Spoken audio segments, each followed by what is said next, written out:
Hey y'all, Zach McDonald, your real estate agent with Real Property Associates, and this is my Seattle Real Estate Market Watch for April 25th, 2023.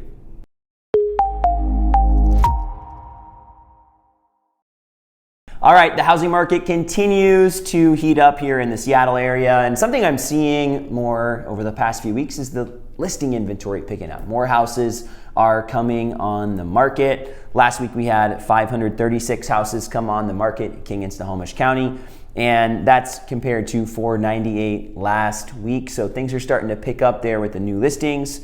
We had a few houses come back on the market here as well, 33 houses back on the market. List price reductions did increase week over week, 155 last week, 200 list price reductions here this past week. Contingent purchases also picked up week over week, 13 contingent purchases versus 9 last week. Expired listings, 16. That's, again, middle of the month, so not expecting to see a lot of those. And things are starting to sell, so we're going to see fewer and fewer expired listings here as we continue to move forward, I think. Pending listings also continuing to pick up, 811 pending listings over the past week versus 736 last week. So buyer activity is picking up as the listing activity is picking up, which again is pretty common for the springtime. Listings sold, 560 listings sold, so still more sold than new listings over the past month. And canceled listings, about the same, 44 versus 47 listings from the previous week. And I think the general theme that we've been talking about here over the past few months, and we're continuing to see here, is that we're seeing fewer listings than normal for this time of year, but we are starting to see listings picking up, which is a good sign here for the spring market. I couldn't imagine if we would have stayed in this place where we were hardly having anything come on the market, but we're still not seeing as many listings as we're used to seeing this time of year, which is continuing to keep supply down, inventory down. And as there are more houses coming on the market, they are also still selling, so we're not seeing a buildup of housing inventory yet, but we did see last month a slight increase month over month, and I would expect that we'll see that here as we continue into the rest of the spring and into the early summer. But I would be surprised if we see the amount of supply that we saw in the summer as far as houses available on the market at any given time.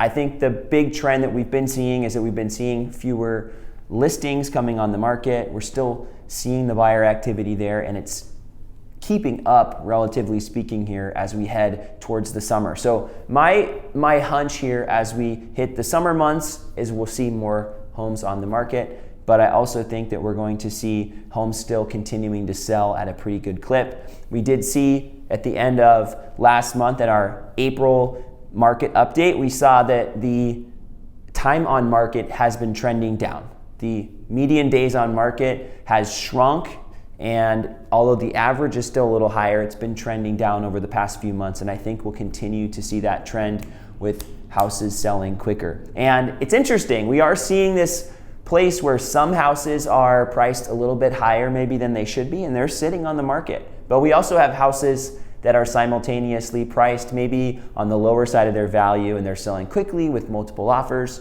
So we have these two different things happening simultaneously, but I think that just means that if you're priced right, if you're a seller, that your house is still going to move, and you might have some competition. But I would also encourage people that are thinking about listing their house this spring and summer that you want to be doing all of the prep work. I think that's the big thing I'm seeing, is you want to make sure that you've got your house ready to move into for a potential buyer. Those are the houses that tend to be selling quicker right now. They always sell quicker, but in a previous, maybe even hotter market, anything sells quickly. But right now, the houses that are tending to sell quicker are those that are ready to move into, maybe have a few updates or improvements, and they also are priced competitively.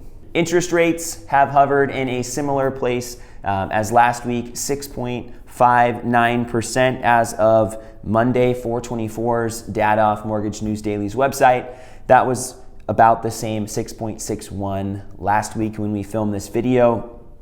Interest rates have been hovering in the mid sixes to upper sixes to the low sixes, kind of in this 6 to 7% range for quite some time now. It seems that they found their range, and I think Buyers have adjusted expectation now to that's just what it is. But it's still, if you're a buyer, makes your monthly payment significantly higher than it would have been with those lower interest rates. So we're still seeing that tug of war between affordability and supply and demand. But as of now, things have been picking up in the Seattle area. And I think that we're going to continue to see maybe not a super hot market this spring and summer, but I think we're going to continue to see at least a warm market as we continue to head into the rest of 2023.